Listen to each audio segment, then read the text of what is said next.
Bonjour à tous et merci d'être connectés. Alors, je ne sais pas si il y a des personnes qui m'écoutent en ce moment. S'il y en a, faites des cœurs, connectez-vous. Ok, je vois un qui s'est connecté. Très bien. Mettez un petit commentaire, mettez des commentaires, aimez la vidéo, protégez-la. La semaine dernière, nous avons eu du mal à faire notre live depuis notre plateforme New Power Official. Nous pensons que les services de Facebook ont été interpellés par les agents France-Africains qui ne souhaitent pas que nous puissions livrer la substance des accords secrets coloniaux dits de coopération et qui, pour notre part, sont à l'origine de la situation que nous connaissons aujourd'hui. Pourtant, les Gabonais doivent savoir pourquoi ils vivent dans un pays qui est immensément riche par ses ressources naturelles, par le potentiel de sa biomasse et qui abrite malheureusement une population affreusement pauvre. Il y a là un paradoxe qu'il faut d'abord expliquer, ensuite lever. En attendant que vous vous connectiez et que vous protégiez cette vidéo importante, je veux faire un clin d'œil. Je veux faire une dédicace à ceux qui ont souhaité qu'on les laisse avancer et qui étaient en charge de la gestion de nos ressources. Je vais vous laisser écouter le morceau de campagne que j'apprécie beaucoup d'Ali Bongo Ondimba. Ayo, laissez-nous avancer. Allez, on écoute ça et puis ensuite nous revenons sur nos vraies affaires. Écoutez, un groupe talentueux. On ne peut ne pas être d'accord avec leur positionnement politique, mais il faut bien reconnaître le talent. Laissez-nous avancer. Laissez-nous avancer. Laissez-nous avancer. Laissez-nous avancer. Quand on sort une œuvre que le public plébiscite, que la crème de la chanson félicite, comment oses-tu douter quant à sa réussite? Même Dieu et le diable ont fait le nez le mythique. Vos mauvaises langues ne prophétisent rien de bon. À force de nous haïr, vous finirez toujours second. Le génie redéfinitivement en forme, sous le signe d'un son énorme et protéiforme. On n'est pas obligé de s'amouracher l'un l'autre pour reconnaître la valeur d'un travail bien fait.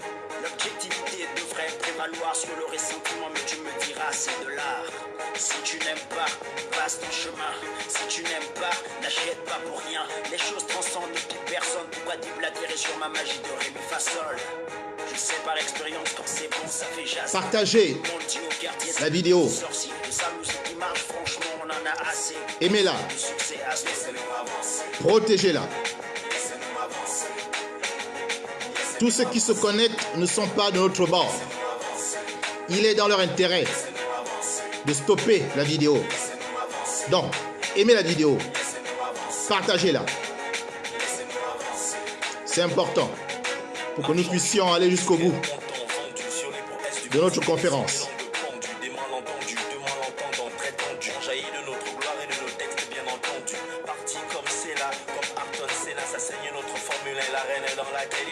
Dissension multiple, ascension. Une jalousie du travail de l'autre qui ne dit son nom. Pour être S-I-M-P-L, les gens ont mauvaise foi et s'affilent une pomme bleue. Au quartier on écope et ça fout les pellicules. Les imbéciles construisent des discussions de nuls. En définitive, avec le grand D, les gens manquent de lecture de faits et d'objectivité. Les goûts et les couleurs ne se discutent pas vainement, mais il faut pas être trop pétard. Laissez-nous avancer. Laissez-nous avancer. Laissez-nous avancer. Laissez-nous avancer. Laissez-nous avancer. Laissez-nous avancer. Laissez-nous avancer. Laissez-nous avancer.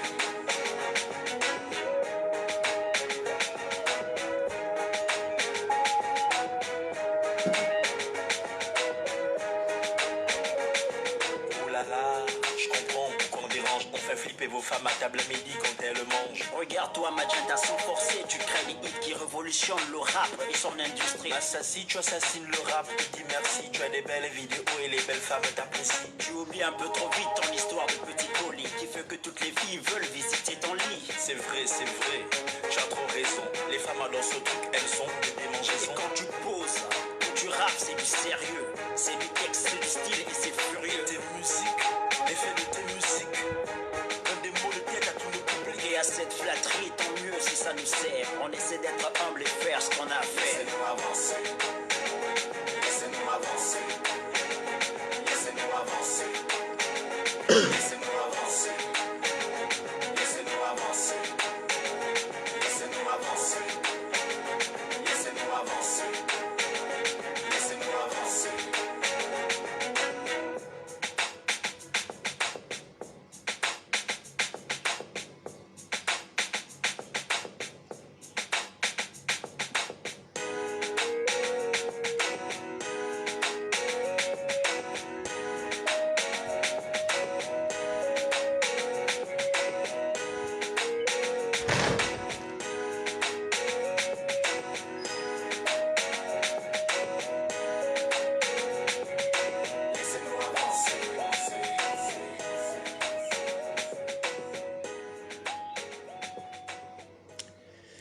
Voilà, une petite note en prélude musical de ce live.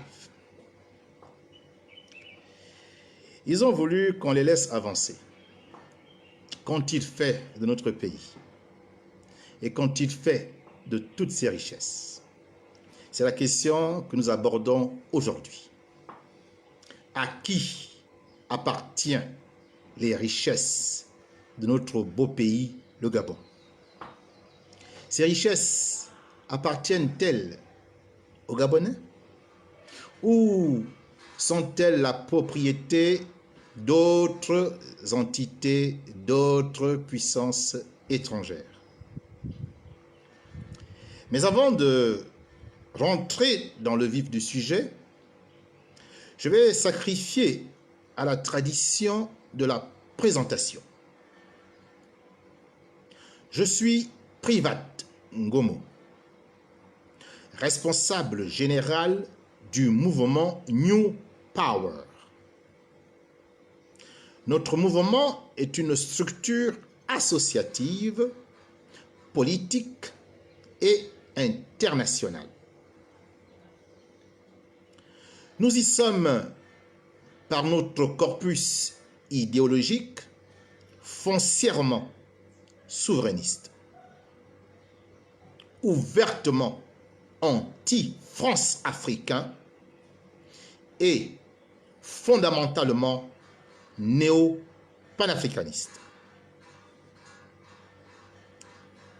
C'est au nom du deuxième pilier de notre triptyque, la lutte anti-France africaine, que nous avons décidé de lancer cette campagne, qui est concurrente à la campagne présidentielle française qui se tient dans ce pays depuis maintenant 3 mois.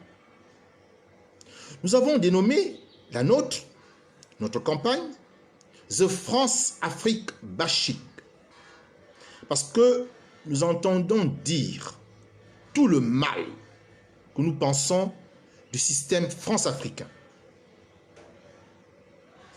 Et le président de la République française, il faut le savoir, selon les pouvoirs que lui confère la 5e République française, mise en œuvre par Charles de Gaulle, ce président de la République française est le mentor ou le mentor de ce système mafieux qui fait tant de tort aux Africains de l'espace francophone. Si nous voulons mettre à bas ce système, il faut le présenter au monde entier et surtout dévoiler ses contours les plus abjects et les plus viles. C'est ainsi qu'on finira par abattre la bête. Au New Power, nous nous sommes donné 9 ans pour détruire tous les piliers de la France-Afrique. J'aurai l'occasion de revenir en détail sur ces différents piliers. Mais sachez qu'en 2030, l'Afrique francophone doit être débarrassée totalement de la France-Afrique. Dans cette campagne, The France Bashing, nous avons décidé de la structurer en 4 actes importants. Le premier a porté sur le lancement officiel et la justification légitime. Ensuite, le deuxième acte a porté sur la lecture, sans commentaire, des accords secrets néocoloniaux que les Français ont pudiquement appelés accords de coopération. L'acte 3, lui, a consisté à lire scrupuleusement aussi et sans commentaire le rapport de synthèse qui a été fait sur l'analyse fine et rigoureuse de ces accords de coopération. Et nous en avons en conclusion dressé la balance. Nous sommes entrés dans l'acte 4 la semaine dernière, avec cette fois-ci maintenant des commentaires plus en plus détaillés sur les différents aspects que nous avons vus dans les actes 1, les actes 2 et les actes 3 de cette campagne The France-Afrique Bashing. Dans la première question de l'acte 4, nous avons essayé de savoir qui étaient les responsables de la situation d'échec au développement de notre pays. Était-ce les Gabonais qui sont aux affaires, du moins prétendument aux affaires depuis 1960? Ou est-ce toujours la puissance française qui a su se cacher derrière ces Gabonais pour continuer à tirer les ficelles? Nous avons livré notre conclusion personnelle et nous acceptons qu'elle soit contestée.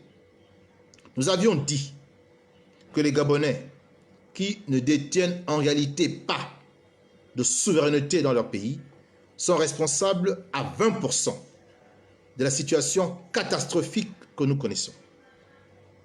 Et que, à 80%, le poids de la responsabilité pèse sur l'élite française de la Ve République qui, en réalité, reste aux commandes, selon la volonté du général de Gaulle, inscrit dans les accords secrets coloniaux dits de coopération. Et dans ces accords, il est question que la France continue à avoir la haute main sur tous les secteurs les plus importants de la nation. Et aujourd'hui, nous allons aborder un secteur particulier. Ce secteur, c'est les ressources naturelles, les matières premières, à travers la question suivante, à laquelle je vais m'employer à répondre tout au long de ce live. À qui appartiennent les richesses du Gabon? C'est une question qu'il faut maintenant se poser. Et nous devons absolument apporter des réponses si nous voulons lever le paradoxe que nous constatons tous, malheureusement. À qui appartiennent les richesses, les immenses richesses de notre pays, le Gabon? Pour répondre à cette importante question, j'ai souhaité structurer ce direct en 4 parties. La première va porter sur les définitions, car pour nous comprendre, nous devons nous accorder sur des définitions. Les définitions de la langue française, car nous utilisons un langage qui n'est pas le nôtre en réalité. Les Africains ont leur langue maternelle. Donc lorsqu'ils parlent une langue étrangère, il faut déjà qu'on s'accorde sur la définition de ces mots, de sorte qu'ensuite, il est plus aisé de se comprendre. Donc, premier chapitre, définition. Chapitre qui sera court. Ensuite, nous allons relever les enjeux concernant l'exploitation des matières premières. Ce sera le deuxième chapitre. Troisième chapitre, nous allons essayer de voir quelles sont les ressources naturelles de la France.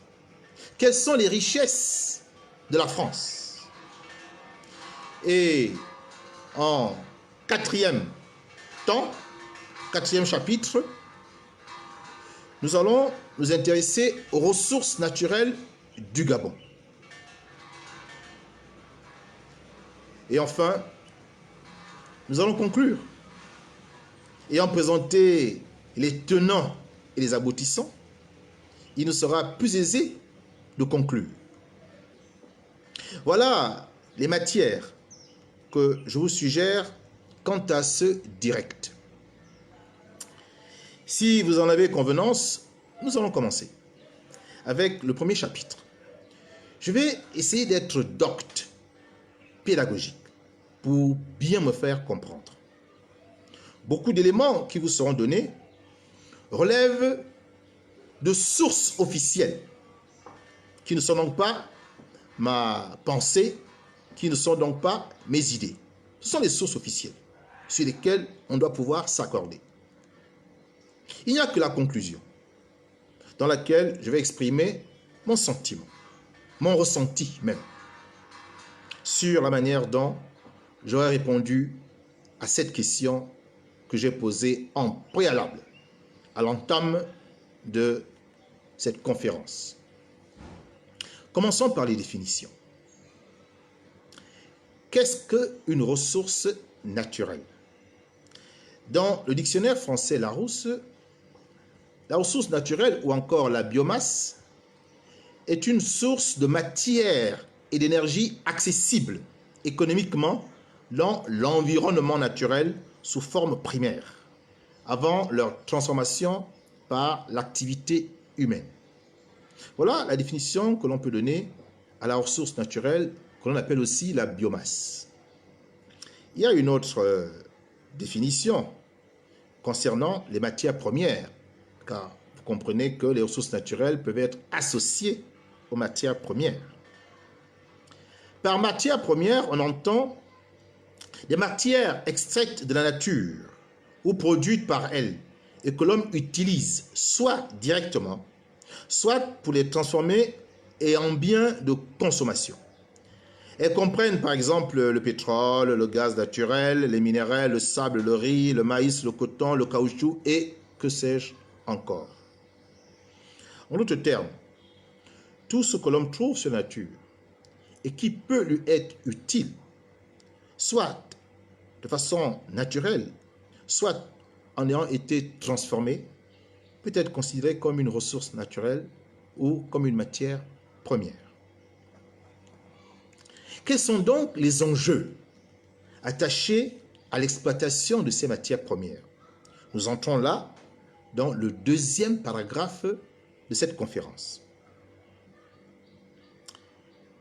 Lorsque vous disposez de matières premières, lorsque votre pays, dans son sous-sol, dispose des matières premières, il permet à la nation qui est installée, si elle est industrieuse, c'est-à-dire si elle peut transformer ces différentes ressources naturelles, eh bien, lorsque vous avez ces matières premières, vous pouvez en réalité vous développer.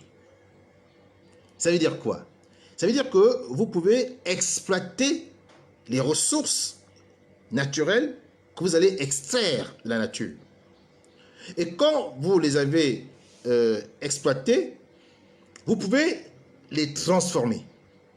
C'est-à-dire que vous les extrayez du sous-sol, vous pouvez ensuite les transformer. Et quand vous les transformez, vous réalisez des produits manufacturés.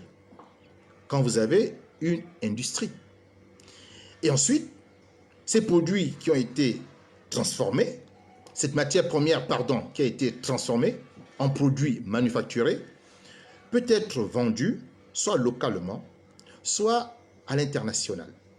Et cela, naturellement, vous apporte des devises, c'est-à-dire une plus-value, une valeur ajoutée par rapport à la ressource naturelle que vous avez extraite du sous-sol.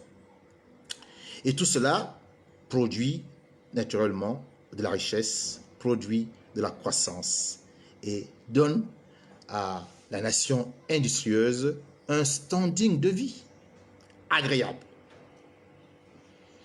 Donc, il est évident que les ressources naturelles, les matières premières sont un enjeu important dans le développement d'une nation, s'agissant de leur exploitation. Qu'en est-il des deux pays qui nous intéressent, la France et le Gabon, en matière justement de coopération sur l'exploitation des matières premières? Lorsque je vous ai lu les accords secrets néocoloniaux, qui sont toujours soustraits à la vue du peuple gabonais, et on sait aujourd'hui pourquoi. Lorsque je vous ai lu ces accords, je vous ai dit qu'il y avait un chapitre qui concernait les matières premières ou produits stratégiques. Je vais donc vous lire ce qui a été convenu par la France et le Gabon s'agissant de nos matières premières. Donc ce qui se passe aujourd'hui, ce que nous constatons aujourd'hui, n'est que la conséquence de l'exécution des accords secrets néocoloniaux, que les Français appellent accords de coopération, quant à l'exploitation de nos matières premières. C'est écrit dans ce rapport, dans cet accord de coopération, c'est écrit. Et si vous me permettez, je vais juste lire les 5 articles qui expliquent comment nos matières premières doivent être exploitées. Je procède à la lecture. Ce sera court, mais il faut que vous compreniez les éléments juridiques sur lesquels s'appuie aujourd'hui la France et le gouvernement gabonais pour exploiter nos ressources. Alors, tendez l'oreille et soyez vigilants, attentifs. Nous ne parlons pas en l'air, nous parlons sur la base de documents que nous avons pris soin d'étudier, de comprendre, de décrypter, de scruter. C'est un travail intellectuel avant d'être politique. Accord de coopération pour les matières premières et produits stratégiques entre la République française et la République gabonaise. Juste 5 articles. Article 1er. Les matières premières et produits classés stratégiques comprennent, première catégorie, les hydrocarbures liquides ou gazeux. Donc là, on s'intéresse au pétrole du Gabon et au gaz naturel du Gabon. Deuxième catégorie, l'uranium, le thorium, le lithium, le beryllium, l'hélium, leur minerai est composé.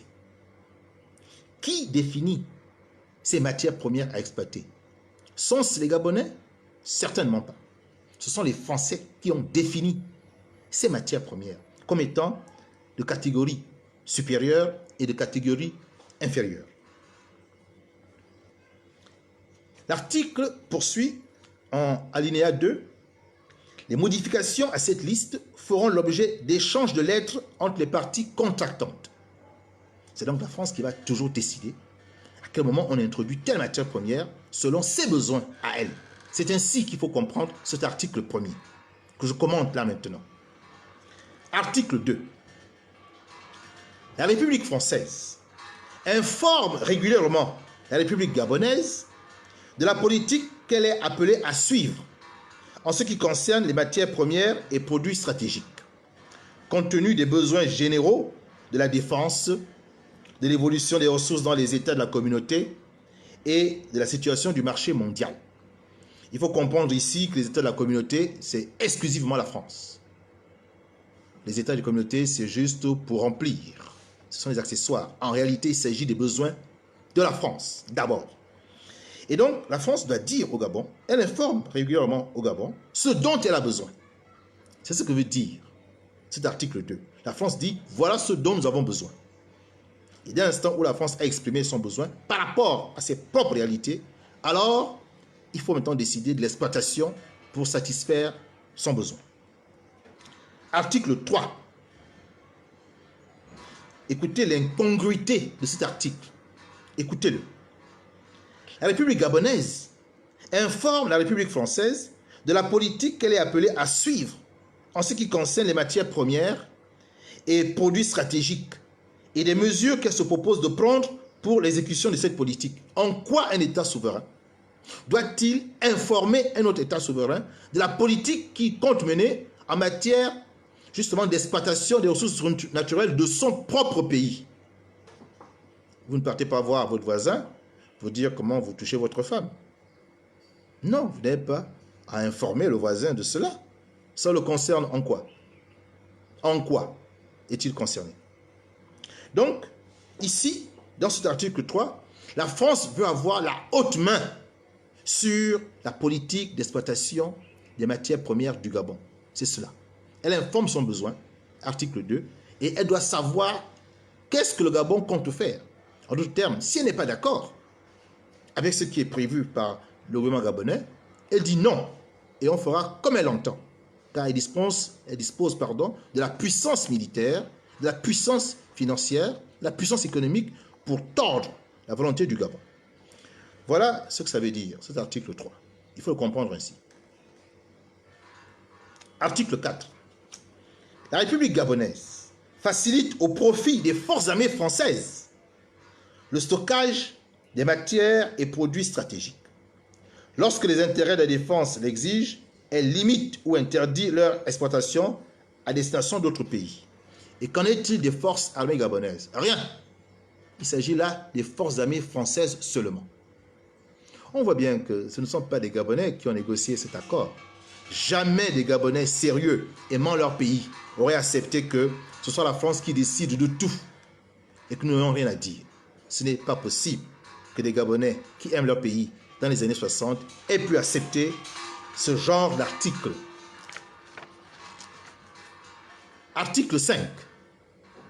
La République française est tenue informée des programmes et projets concernant l'exportation hors du territoire de la République gabonaise des matières premières et produits stratégiques de deuxième catégorie énumérés à l'article 1er. Donc, nous devons tenir informer la France de la politique que nous menons, des programmes que nous avons, des projets que nous souhaitons réaliser en matière d'exploitation de nos richesses, de nos matières premières. En vertu de quoi nous devons systématiquement informer la France? Et pourquoi pas les autres États de la communauté? Voyez-vous? Là, c'est une manière de nous tenir, de savoir exactement ce que nous faisons, ce que nous entrevoyons de faire. Et quand la France n'est pas d'accord, elle a la possibilité de mettre son droit de veto. En ce qui concerne ces mêmes matières et produits, c'est l'alinéa 2 de l'article 5, la République gabonaise réserve par priorité leur vente aux États de la communauté après satisfaction des besoins de sa consommation intérieure et s'approvisionne par priorité auprès de ces États. Donc, en priorité aux États de la communauté. Mais quel autre État de la communauté a besoin d'uranium? Quel autre État de la communauté a besoin du lithium? Voyez-vous? Tout est mis là, dans cet article, pour que la France ait le contrôle total de nos matières premières.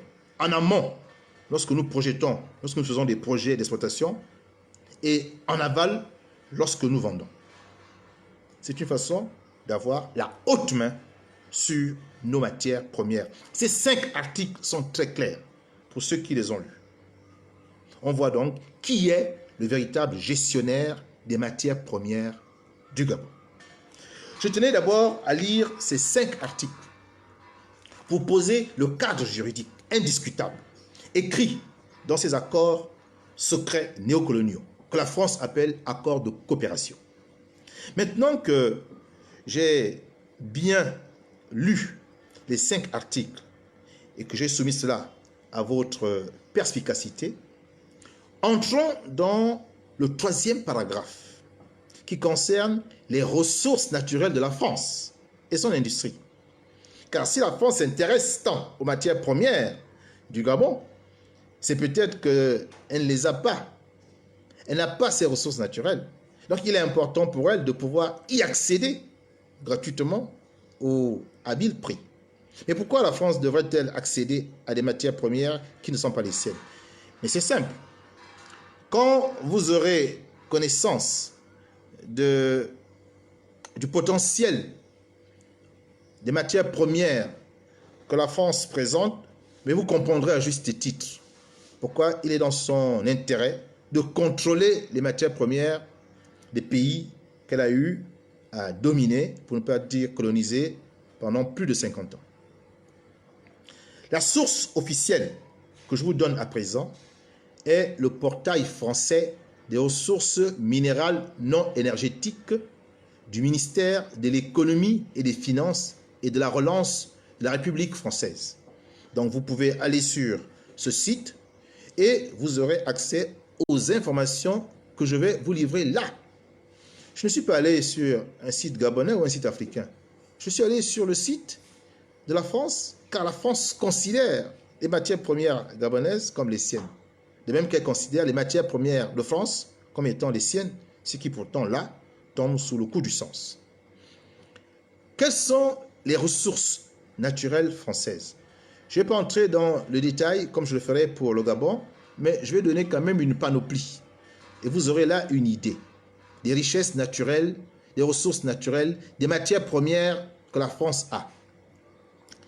La France a le silex, elle a l'étain, elle a le cuivre, elle a l'or ou l'argile, elle a le tungstène, elle a l'antimoine à fort potentiel, elle a les granulats, elle a le gypse, elle a l'andalusite, elle a le talc ou également la silice. Voilà les ressources que la France a. Eh bien, lorsque vous écoutez cette énumération, vous constatez qu'il y a une absence totale de produits qu'elle a classés stratégiques de première et de deuxième catégorie dans l'accord de coopération que je viens de vous lire. La France n'a aucune ressource naturelle qu'elle a classée dans notre accord de coopération en première et en deuxième catégorie en termes de produits stratégiques. Donc, si elle n'a pas ces ressources, vous convenez que c'est dans son intérêt vital qu'elle puisse exploiter les ressources qui existent, elle, au Gabon, et qu'elle a déjà définies comme étant des ressources de première catégorie et des ressources de seconde catégorie. La France n'a pas de pétrole, n'est-ce pas? Pourtant, elle a d'abord eu Elf, qui s'est transformée en Total, et qui est une des plus grandes sociétés pétrolières du monde. Comment expliquer qu'un pays qui n'a pas une seule goutte de pétrole peut disposer d'une structure, aujourd'hui cotée en bourse au CAC 40, et qui exploite le pétrole dans le monde entier? La France n'a aucun puits de pétrole, je viens de le dire. Mais ce n'est pas tout. Elle n'a pas une seule mine d'uranium. Elle n'a pas une seule mine d'uranium. Et l'uranium, c'est un produit de seconde catégorie. Mais la France a Areva, aujourd'hui devenue Orano, qui exploite l'uranium, d'abord au Gabon pendant près de 38 ans, et aujourd'hui au Niger. C'est avec l'uranium que la France fait tourner les différents réacteurs nucléaires, des centrales nucléaires pour produire de l'électricité bon marché à tous les foyers et industries de France. Elle n'a pas une seule mine d'uranium, mais elle éclaire toute la France. Elle assure l'électricité de ces industries grâce aux mines d'uranium, d'abord du Gabon et aujourd'hui du Niger. La France n'a pas une seule mine de manganèse. Et pourtant, elle a Eramet qui exploite le manganèse du Gabon et d'autres pays africains. Qu'est-ce qu'on peut dire sur ce chapitre très court? Car il n'y a pas grand-chose à dire. La France est un pays pauvre en ressources naturelles. Mais son industrie a besoin des matières premières qui ne se trouvent pas sur la terre de France. C'est cette industrie qui permet la production, justement, de produits manufacturés. Donc, pour pouvoir assurer à la France son standing de vie à travers son industrie, il faut aller chercher les matières premières ailleurs, puisque la France n'en a pas. C'est une nation, c'est un pays pauvre en ressources naturelles, pauvre en biomasse, pauvre en matières premières. Il faut le dire très clairement. Nous n'avons pas le pétrole, mais nous avons des idées. Voilà ce qu'aiment dire les Français. Mais nous leur disons aujourd'hui que nous avons le pétrole et nous avons les idées. Voilà la différence. Car une idée bien abstraite a du mal à se réaliser s'il n'y a pas la concrétude de la matière première. Donc à cette phrase assez insolente des Français, nous n'avons pas le pétrole, nous avons les idées, nous avons l'intelligence. Ceux qui ont le pétrole n'ont pas d'intelligence, n'ont pas d'idées. C'est ce que ça veut dire en contraposé. Eh bien, à cette phrase insolente, nous opposons désormais la phrase intelligente suivante. Au Gabon, nous avons le pétrole et nous avons les idées. Et la première idée qui nous passe à l'esprit, c'est que désormais, le pétrole du Gabon, c'est une idée, va désormais appartenir aux Gabonais en priorité. Comme le pétrole des Arabes appartient aux Arabes. Maintenant que nous avons très rapidement fait le tour des richesses naturelles françaises et un tour qui nous montre que la France, malheureusement pour elle, n'est pas riche en ressources naturelles. Posons maintenant un regard sur le Gabon. Et là, nous entrons dans le 4e chapitre de ce live, qui est le plus long, chapitre le plus long. Car il faut que les Gabonais soient instruits de l'énormité des richesses de leur pays. Qu'ils comprennent, ces Gabonais, pourquoi notre pays est si convoité. On ne convoite pas un pays, une zone pauvre. On convoite une zone riche. Parlons maintenant des ressources naturelles du Gabon. Et nous verrons que ce pays, le Gabon, manque d'industrie. Et c'est voulu.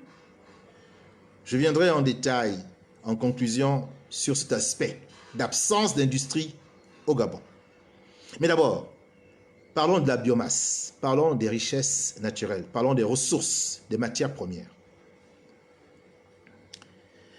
Je vais essayer de vous présenter assez longuement, c'est vrai, environ 10 richesses nationales, 10 ressources naturelles que le Gabon possède. 10, environ 10, peut-être 12.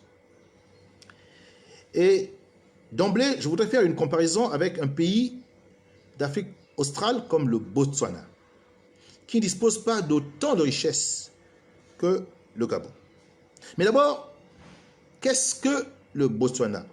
Le Botswana, c'est anciennement un protectorat britannique, c'est-à-dire un territoire africain qui était sous protectorat britannique, et qu'on appelait à l'époque le Bechuanaland. Aujourd'hui, Bechuanaland est devenu le Botswana. C'est un nom qui a été adopté lors de l'indépendance et qui veut dire le peuple, le pays Tswana. Bot voudrait dire le pays et Tswana, le peuple. Donc le peuple Tswana qui vit dans son pays, le Botswana. Sa capitale est Gaborone, capitale du Botswana. Son économie est majoritairement liée à son voisin sud-africain qui, il faut le dire, sur le plan économique, est très influent et très puissant.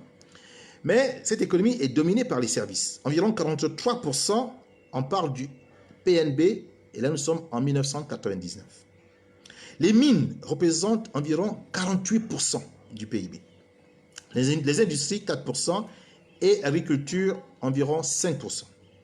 Le taux de transparence, la manière dont les hommes politiques du Botswana gèrent leur pays, ce taux de transparence est de 6,1%, 6,1 pardon, en 2011. Il était de 5,4 en 2007. Et nous sommes là sur une échelle de 10. Il y a donc eu une progression. C'est un pays qui va de plus en plus dans la transparence. Et faisant justement dans la transparence, le Botswana est le pays le moins corrompu du continent africain. Et il est régulièrement placé au premier rang des pays africains en matière de gouvernance et de transparence. Il est 30e sur les 174 pays, selon l'indice de 2012 de la perception de la corruption de Transparency International. Voilà un pays qui dispose de moins de richesses du Gabon. Ils ont surtout le diamant, mais qui, à cause d'une gestion rigoureuse et transparente, arrive à être le pays le moins corrompu et à présenter un niveau de développement économique que même le Gabon n'a pas.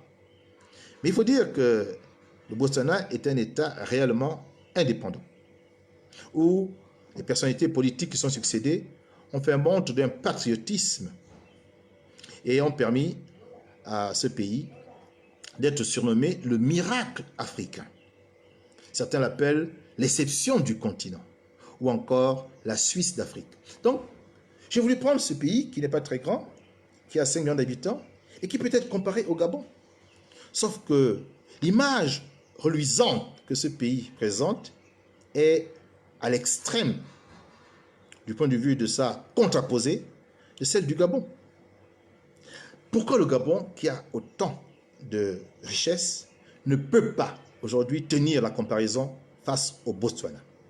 Nous allons maintenant regarder justement quelles sont les richesses du Gabon et comment ces richesses sont-elles exploitées. Et à la fin de ce panorama, nous pourrons répondre de manière très claire à la question qui est posée. Les sources ici que je vais maintenant vous donner sont celles du ministère français de l'économie, des finances et de la relance. Quand vous allez sur ce site, le ton de ce site, le verbe de ce site laisse clairement penser que les matières premières du Gabon appartiennent à la France. Je vous recommande ce site du ministère français de l'économie et des finances et de la relance. Et vous verrez que je ne suis pas en train d'en faire trop. Parlons maintenant des hydrocarbures, du pétrole, du gabonais et du gaz. Qu'est-ce que nous pouvons dire d'abord sur le pétrole? Le Gabon est le 5e producteur d'Afrique subsaharienne de pétrole. 5e. Il vient après d'abord le Nigeria, ensuite l'Angola, puis le Congo-Brazzaville, et enfin en 4e position la Guinée équatoriale. Avant, le Gabon était en 2e position, après le Nigeria. Et ensuite, lorsque l'Angola est sorti de la guerre et qu'on a découvert des puits de pétrole importants, l'Angola est passé au-dessus du Gabon. Le Gabon est passé en 3e position. Puis, c'est le Congo qui s'est retrouvé en disposant de puits de pétrole beaucoup plus importants que ceux du Gabon. Et nous sommes passés en 4e position. Et enfin, la Guinée équatoriale nous a supplantés en devenant le 4e producteur et nous sommes descendus 5e producteur. Donc nous sommes en train de descendre. Quelles sont pourtant les réserves du Gabon sur le plan pétrolier? Les réserves prouvées disent que le Gabon dispose de 2 milliards de barils. Nous avons 2 milliards de barils en réserve de pétrole dans le sous-sol gabonais. Sous-sol gabonais qu'il faut distinguer en 30% onshore.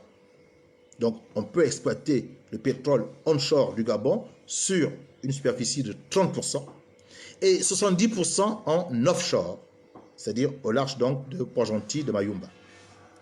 En 2019, et donc de cela 2 ans, la production était de 10,9 millions de barils, soit environ 220 000 barils par jour. Les sociétés qui exploitent notre pétrole, vous les connaissez. Certaines sont en train de partir et d'autres s'installent. Shell a vendu ses actifs au fonds Carlyle. Le fonds Carlyle est un groupe américain qui désormais a récupéré toute l'exploitation, toutes les différentes concessions que Shell avait. Shell est un groupe hollandais. En plus du fonds Carlyle, qui est un groupe américain, il y a Perenco, qui est une structure pétrolière franco-britannique, qui est en train de remplacer progressivement Total, qui lui a cédé certains champs. Et aujourd'hui, nous pouvons dire que le pétrole reste le premier contributeur au budget national. Et il participe à 38,5% du PIB. Donc nous restons très dépendants de l'exploitation pétrolière. Et nous n'avons toujours pas réussi cette diversification économique qui a appelé de tous les vœux de nos hommes politiques, qui en parlent, mais qui pourtant ne font rien, bien qu'ils soient aux commandes. S'agissant maintenant du gaz, nous avons des réserves estimées à 28,3 milliards de mètres cubes de gaz. 28,3 milliards de mètres cubes de gaz. Mais c'est un secteur en souffrance et malgré ce potentiel énorme, le Gabon ne peut pas encore être parmi les grands pays exploitateurs de gaz parce qu'il n'y a pas véritablement une politique d'exploitation du gaz naturel de notre pays. C'est donc là une perspective relativement intéressante pour les futurs gouvernements qui seront peut-être plus responsables et plus soucieux de l'intérêt du pays que les actuels et les précédents. Nous avons aujourd'hui environ 4 sociétés qui souhaitent exploiter le gaz naturel du Gabon. Il y a les mêmes sociétés que vous connaissez, Perenco, Total, Shell et la société italienne Eni. Donc, s'agissant des hydrocarbures, le Gabon est immensément riche. Si on s'en tient à l'état des réserves telles que données par ceux qui ont fait une sorte d'état des lieux. Nous avons encore beaucoup de pétrole et nous avons beaucoup de gaz naturel. Deuxième, pour ne pas dire troisième ressource naturelle, sur laquelle maintenant je vais m'exprimer, le manganèse. Le manganèse, que l'on retrouve principalement dans la région du Haut-Ogooué, mais qui existe aussi dans d'autres régions du Gabon, on pense au Moyen-Ogooué, on pense même au Wolentem, mais celui qui a été exploité se retrouve principalement dans la région du Haut-Ogooué. C'est Comilog, une filiale d'Eramet qui a 63% des actions et l'État gabonais n'a que 29%, qui exploite le manganèse. 90% du manganèse est extrait par la société Comilog et 10% sont extraits par une industrie minière de Chine, qu'on appelle la compagnie industrielle minière de Hangzhou. Et il y a également une usine d'Inde qu'on appelle Nouvelle Gabon Mining. Donc, il y a en gros 3 grandes sociétés qui exploitent le manganèse du Gabon. Société française, société chinoise et société indienne. La production de manganèse, selon les périodes, fast ou moins fast, évolue entre 4,8 millions de tonnes et 7,3. 4,8 et quand on a de très bons scores, 7,3. Ce sont ces chiffres qui, consolidés, nous permettent de dire que le manganèse contribue à 739,2 milliards de francs CFA dans le budget de l'État gabonais. Ce n'est donc pas un petit montant, bien au contraire. Poursuivons sur les autres richesses. Après le pétrole, le gaz et le manganèse, découvrons le niobium. Le niobium, nous en avons au Gabon. Et c'est le 2e gisement mondial. Le Gabon a le 2e gisement mondial de niobium. Et nous avons également les terres rares. Nous avons le tantal. Nous avons le phosphate. Nous avons l'uranium. Et tous les minerais qui sont jusqu'à aujourd'hui encore inexploités. Dans ces différents métaux précieux qui servent surtout pour les industries du GAFA, c'est-à-dire les téléphones portables, nous avons toujours des sociétés françaises pour exploiter ces différents gisements. Et je viens de citer là, je risque de perdre ce direct. J'ai une attaque, une tentative de reconnexion. Donc, je vous en prie, si nous voulons aller jusqu'au bout de ce direct qui concerne nos matières premières, qui concerne nos ressources naturelles et comment elles sont exploitées, si nous voulons aller jusqu'au bout, partagez la vidéo au plus grand nombre et aimez la vidéo. C'est ainsi que je pourrais finir ce direct. La semaine dernière, je vous l'ai dit, je n'ai pas pu faire la conférence depuis la plateforme New Power Official. J'ai dû avoir recours à mon portail, à mon profil privé. Donc là, je viens de constater que nous sommes attaqués. Donc, partagez la vidéo au plus grand nombre, aimez la vidéo, faites des commentaires. J'ai parlé du niobium, des terres rares, du tantal, du scandium, phosphate, uranium. Je vais maintenant parler de l'or. Nous avons une estimation des réserves d'or qui se chiffre à 40 tonnes. Le Gabon, aujourd'hui, d'après les études géologiques qui sont réalisées, possède en ressources 40 tonnes d'or.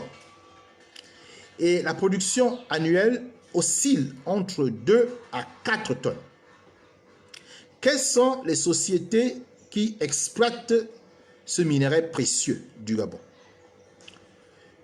Nous avons pour 2 tiers la Resource Golden Grams, qui est une filiale marocaine du groupe Managem et qui exploite 2 tiers de la production aurifère. 2 tiers, c'est énorme. Société étrangère qui exploite 2 tiers d'une ressource que nous, le Gabon, nous avons. Le 1 tiers est partagé entre les différents producteurs locaux. Mais vous avez également d'autres sociétés qui sont en train d'entrer dans le jeu de la production aurifère au Gabon, notamment la compagnie chinoise Jiling Mining Resources, JMR, et la compagnie Alpha Centauri Mining, qui, elle, vient d'Angleterre et d'Émirats Unis. Et vous avez la toute dernière qui veut entrer en jeu, c'est Nexus Gold du Canada. Donc, des acteurs étrangers, des structures étrangères à qui le gouvernement gabonais donne des autorisations pour exploiter l'or de notre pays. Mais vous constatez que nous n'avons aucun chiffre d'affaires, ni sur le site français, ni sur les différents documents officiels gabonais. Nous ne savons pas combien l'or contribue dans le budget national et dans le PIB, puisqu'il y a une production aurifère au Gabon. Nous voulons savoir combien nous rapporte cette production aurifère, combien ces sociétés qui exploitent l'or du Gabon payent d'impôts et combien la somme de ces impôts contribue au PIB national. Nous n'avons aucun chiffre d'affaires. Et nous n'avons naturellement, dans la loi de finances, aucune ligne budgétaire en recette s'agissant de la production aurifère. Ceci n'est pas normal. Vous en convenez. Poursuivons sur le fer. Le fer. Aujourd'hui, l'estimation de réserve de fer est de 1 milliard de tonnes. 1 milliard de tonnes. C'est un des derniers plus grands gisements du monde. Vous savez que le fer a été très exploité depuis la nuit des temps. On a tellement fait de guerre qu'on a beaucoup exploité le fer. Eh bien, notre pays est un des derniers plus grands gisements de fer. Et la principale zone de ce gisement se trouve dans le Gué-Vindo, à Belinga. Aujourd'hui, il n'y a aucune exploitation. Dans le passé, il y eut un contrat d'exploitation de ce gisement. Ce contrat avait été accordé à une société chinoise d'équipement. C'était en 2007. La société s'appelle China Machinery Equipment Corporation. La licence, depuis, puisqu'il n'y a pas eu d'exploitation, est retombée dans le domaine public en fin 2013. Il y a les compagnies Genmin Group, Iron Ridge Resources, Warata Resources, qui sont des compagnies australiennes, qui s'intéressent à ce gisement de fer au Gabon. Et il y a la société Keras Resources, qui est, elle, d'origine anglaise. Donc, voyez-vous, nous avons du fer en quantité énorme. Et des sociétés se proposent, notamment australiennes et britanniques, de venir les exploiter. Pour l'heure, le fer n'est pas exploité et le gisement le plus important se trouve à Belinga, dans le Gué-Vindo. Parlons à présent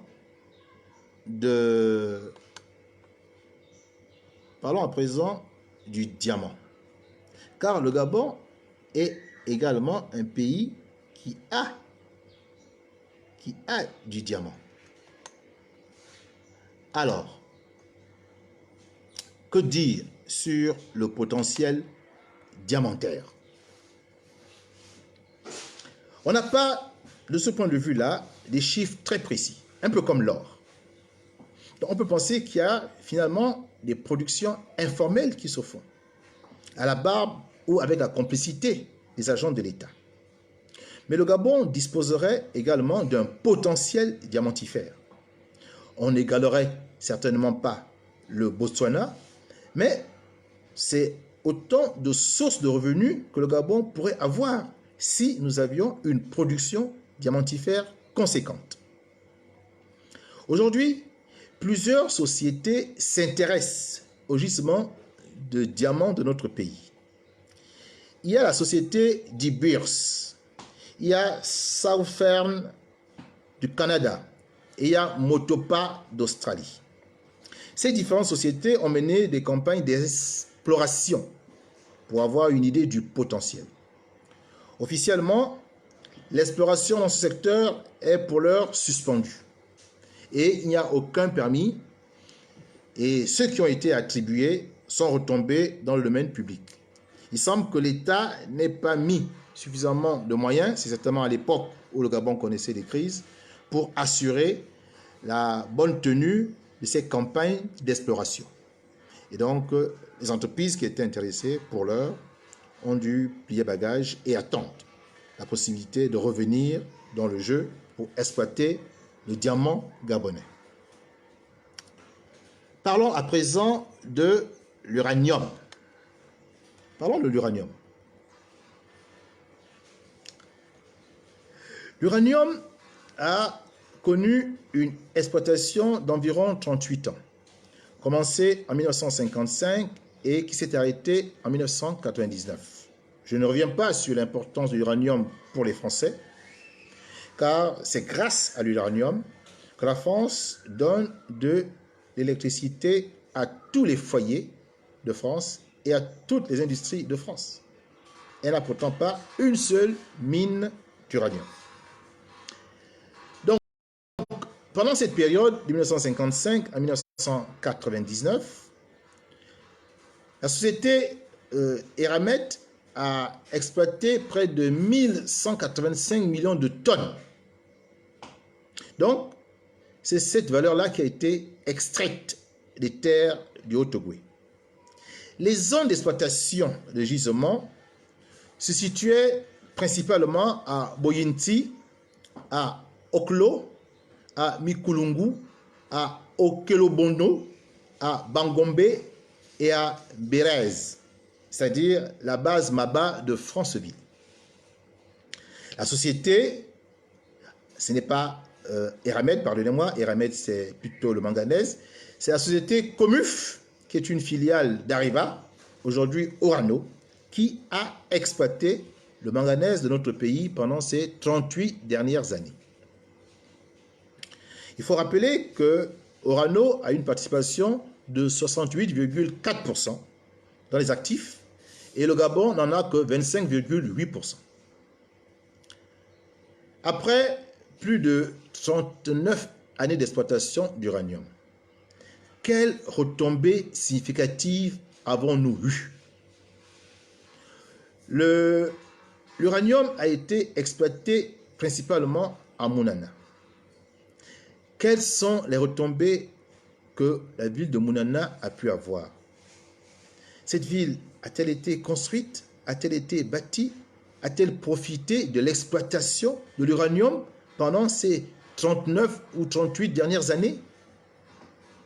C'est une question que les Gabonais doivent se poser. Franceville est la capitale du Haut-Ogooué. Franceville a-t-elle bénéficié de l'exploitation de l'uranium? Le Haut-Ogooué dans son ensemble a-t-il bénéficié de l'exploitation de ce minerai, de ce combustible? Et finalement, le Gabon. Que dire du Gabon, qui a permis que pendant près de 40 ans, on exploite son uranium? Quel est le bilan de cette exploitation? Je vous laisse répondre. Par contre, ce que nous constatons aujourd'hui, ce sont les séquelles de deux types sur lesquelles je veux m'appesantir maintenant. Les séquelles minières de la production de l'uranium et les séquelles sanitaires. Qu'en est-il des séquelles minières? Une partie du réseau d'eau potable est contaminée par la radioactivité des métaux lourds qui ont été exploités. Nous parlons là de l'uranium, un métal radioactif. Cette exploitation, malheureusement, a pollué la nappe phréatique. Les eaux sont devenues radioactives, car on déversait souvent les détritus de la production dans les eaux de la ville de Mounana. Tant et si bien que ces eaux ont fini par devenir radioactives, corrosives, acides, polluées. Et aujourd'hui, en plus des eaux qui ont déjà ce caractère de pollution très avancé, nous avons les risques d'affaissement minier, puisqu'on a creusé des trous, des galeries. Donc, il est possible maintenant que des zones entières s'affaissent. Ou alors de voir justement l'effondrement de toutes ces galeries qui ont été abandonnées. Voilà déjà la deuxième séquelle, en plus de la pollution des eaux. La troisième, c'est qu'on a un remodélage du relief avec des phénomènes d'érosion et de ruissellement. Oui, l'eau n'est plus conservée, l'eau ruisselle. Et ça occasionne quoi? Et ça occasionne des inondations, tout simplement. Des crues de rivières lorsqu'il pleut. Et ce sont les populations qui en pâtissent. Populations qui n'ont même pas profité de l'exploitation de la richesse. Et enfin, aujourd'hui, vous pouvez, sur certains champs d'exploitation qui ont été abandonnés, vous pouvez voir l'uranium à l'air libre, avec la conséquence que cela peut avoir en termes de propagation de la radioactivité. Voilà pour ce qui est des séquelles minières. Maintenant, parlons des séquelles sanitaires. Le paysage a complètement été pollué, déstructuré. Parlons maintenant des personnes qui vivent. Un nombre anormal de pathologies pulmonaires chez les anciens ouvriers. Les gens souffrent des maladies respiratoires. Il y a aussi un nombre anormal de malformations congénitales observées à Mounana et aux environs chez les nourrissons et les jeunes. On constate de plus en plus une macrocéphalie, la naissance des enfants avec des crânes transparents, des absences de membres, etc. Donc on voit bien l'impact de la radioactivité sur les enfants aujourd'hui à Mounana et dans les environs. Il y a des cas de tuberculose assez importants parmi les anciens employés de la COMUF. Il y a des maladies dermatologiques, ophtalmologiques ou cardiovasculaires. Le temps est venu pour les prochains gouvernements du Gabon, plus sérieux et plus responsables, de commander un audit d'exploitation de l'uranium. Il faut un audit pour voir tout ce qui a été pris comme richesse, voir les retombées de ces richesses et voir les séquelles et procéder naturellement à des réparations. Si ces réparations ne sont pas acceptées dans le cadre d'une discussion à l'amiable avec Orano, alors il faudra songer à porter plainte.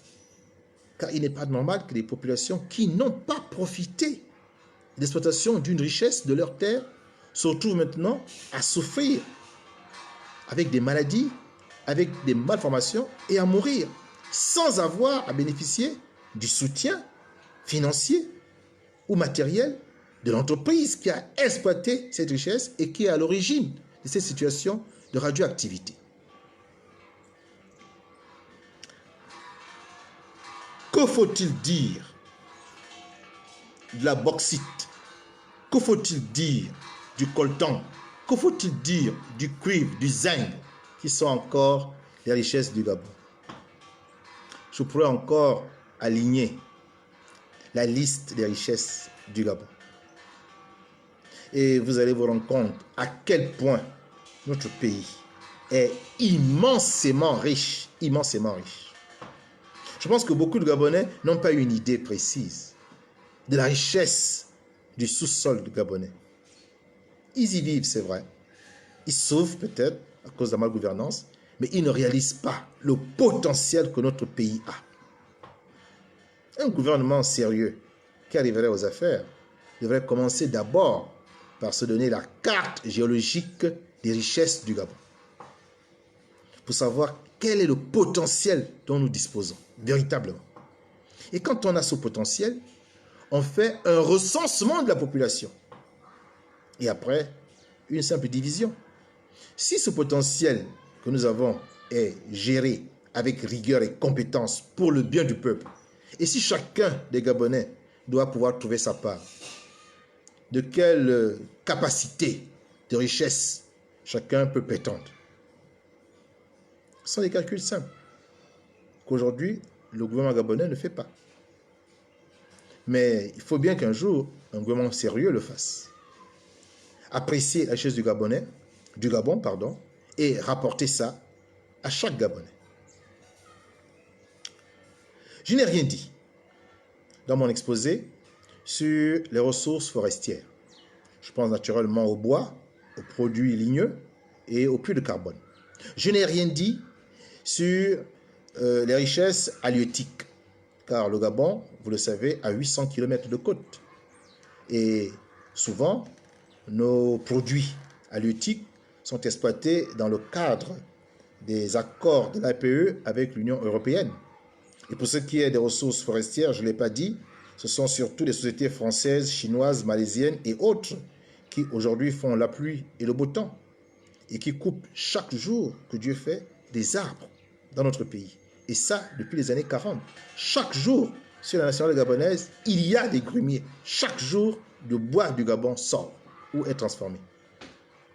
Donc, cette richesse-là également semble inépuisable. Je n'ai rien dit sur les ressources de diversité biologique qui doivent permettre de nous assurer un écotourisme à forte valeur ajoutée. Je n'ai rien dit, justement, sur tout ce que le Gabon possède comme richesse naturelle. Ce serait long, ce serait très long. J'ai juste voulu donner quelques idées relativement aux minerais que nous connaissons le mieux et qui sont de plus en plus exploités dans le monde et qui malheureusement le sont au Gabon sans que cela n'ait des retombées significatives pour chacun des citoyens de ce pays. En conclusion, car il faut maintenant répondre à la question, à qui appartiennent les richesses du Gabon? Je vous ai, comprenez mon raisonnement, fait la liste des richesses de la France. Et vous avez comme moi constaté que la France était un pays pauvre en matière première. Je viens de finir avec la liste des richesses du Gabon. Vous avez vu le potentiel qui est énorme pour les matières premières déjà exploitées et pour celles qui ne le sont pas. Et vous avez vu que l'exploitation n'est pas faite par les entreprises gabonaises. Ce sont essentiellement les sociétés françaises, les sociétés européennes, les sociétés occidentales. Donc ce sont ces sociétés-là qui accèdent à nos richesses. Et donc, en conclusion, si notre pays est immensément riche et que sa population, qui est pourtant très faible, est affreusement pauvre, pourquoi nous avons ce paradoxe? Pourquoi il y a cette contradiction? Ce qui est normal, ce qui serait normal, c'est que le Gabon, comme le Qatar, bénéficie de son pétrole. Le Gabon, comme le Botswana, bénéficie de son diamant. Le Gabon, comme le Sénégal, bénéficie de son écotourisme.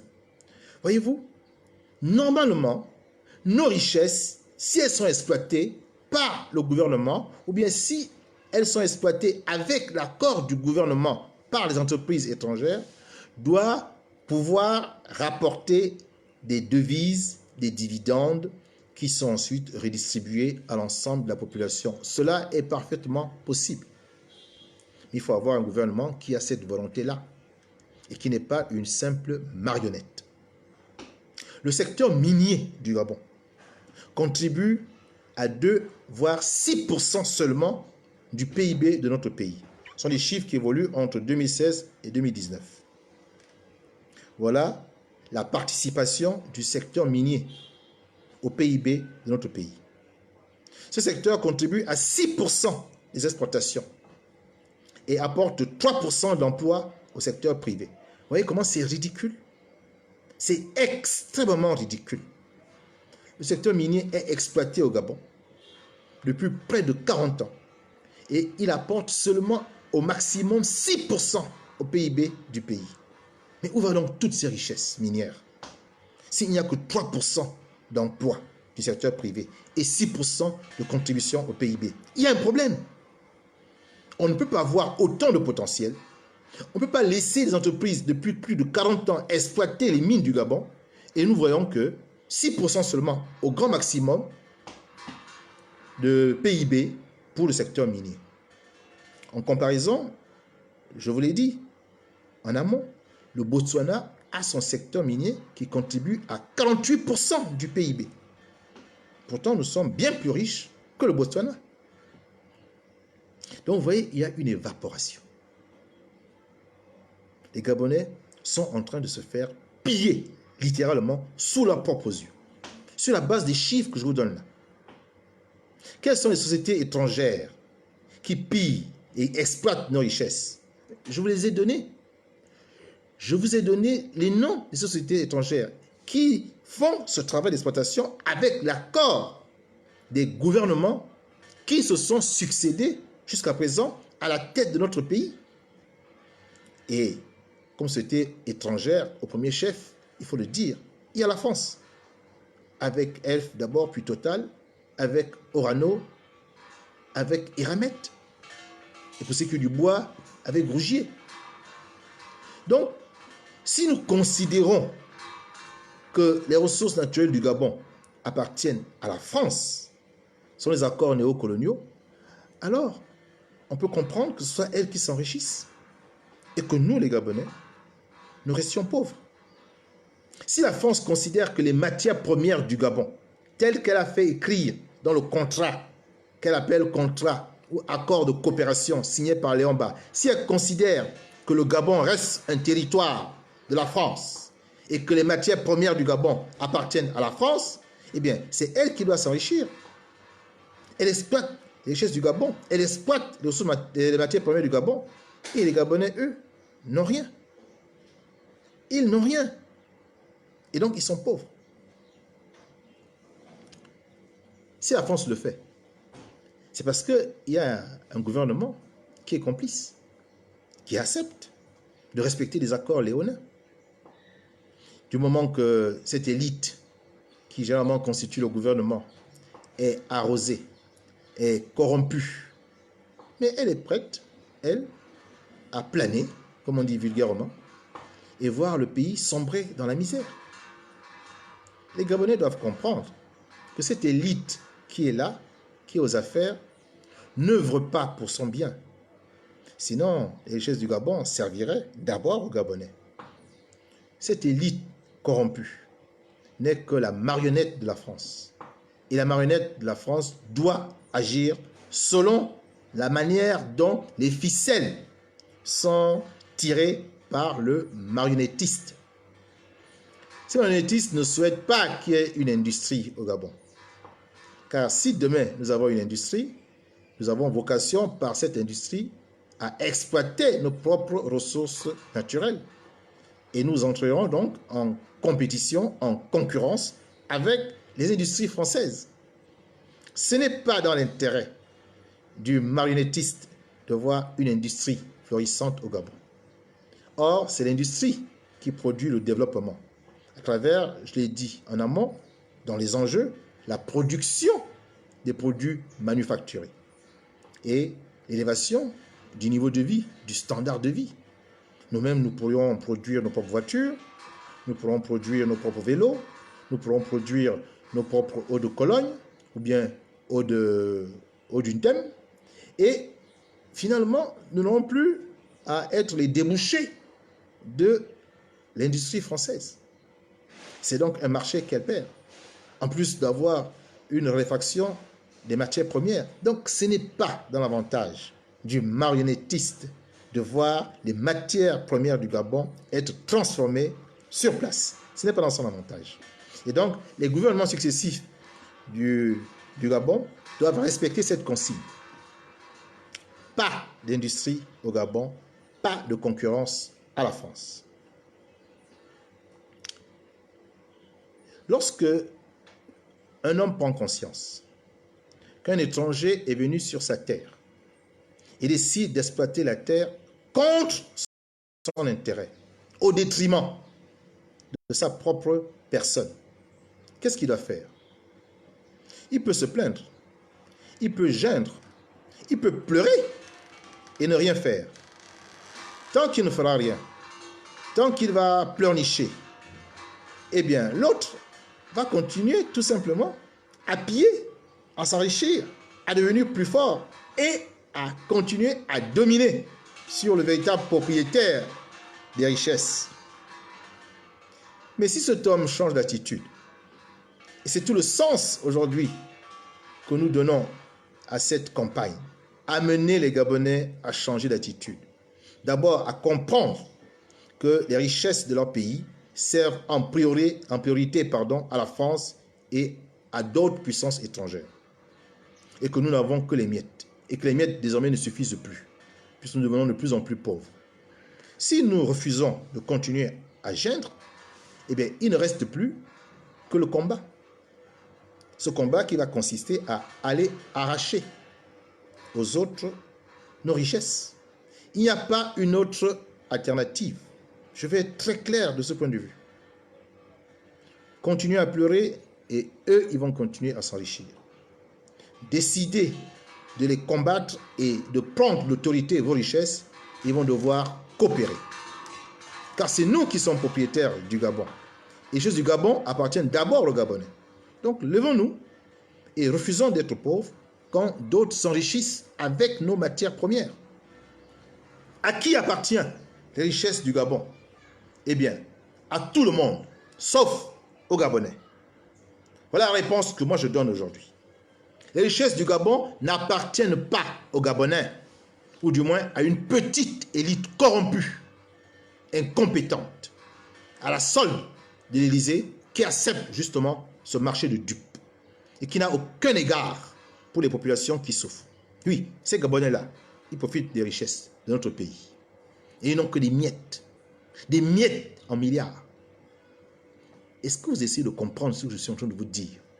Cette élite gabonaise, aujourd'hui aux affaires, et qu'il a été depuis les années 60, elle accepte que nos richesses soient pillées par la France et par les autres puissances étrangères. Elle accepte.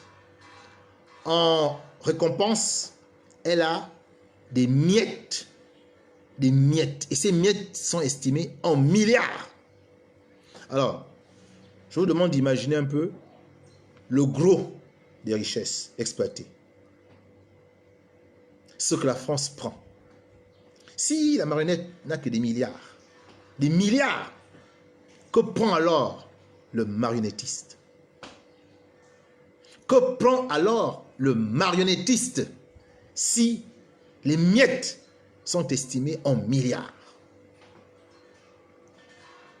Si nous voulons sortir de la pauvreté, si nous voulons sortir du sous-développement, nous n'aurons pas d'autre choix que d'accepter le combat. Ce combat que nous avons refusé en 1958, en 1960, nous avons cru que la France nous accompagnerait vers les eaux lumineuses du développement. Et nous avons donc refusé de la combattre, pensant qu'elle était un partenaire, une amie chère. Mais au résultat, après 100 ans, il faut bien constater que ce n'est pas du tout dans l'intérêt de la France de voir le Gabon exploiter ses richesses. Ce n'est pas dans l'intérêt de la France de voir le Gabon transformer ses richesses. Car nous allons réduire la part qu'aujourd'hui elle prend et nous ne serons plus ses débouchés pour ce qui est de la vente des produits manufacturés. Donc, si nous voulons arrêter d'être pauvres pour devenir riches, il nous faut aller arracher à la France d'abord les richesses du Gabon qu'elle exploite pour son propre compte. Voilà la conclusion que je voulais donner à la fin de cette conférence qui aura duré environ 1h30. Merci d'avoir été présent. Merci d'avoir permis que cette conférence ne soit pas interrompue à travers les j'aime que vous avez fait. Merci d'avoir partagé la conférence. À présent, quand la vidéo sera disponible, partagez-la pour que le plus grand nombre de Gabonais soient au courant de ce qui a été dit, soient au courant de la réponse qui a été donnée par le responsable général du mouvement New Power s'agissant de la question qui a été posée. À qui appartiennent les richesses du Gabon? Je vous ai donné la réponse sur la base des éléments factuels qui ne sont pas là mes idées, mais qui sont des données que vous pouvez trouver sur les différents portails dont je vous ai donné les références. Nous allons nous séparer et encore une petite dédicace à nos amis qui ont voulu qu'on les laisse avancer. Ils ont avancé jusqu'où? Je me pose la question. Mais bon, écoutons le son. Il nous fait oublier un peu notre misère.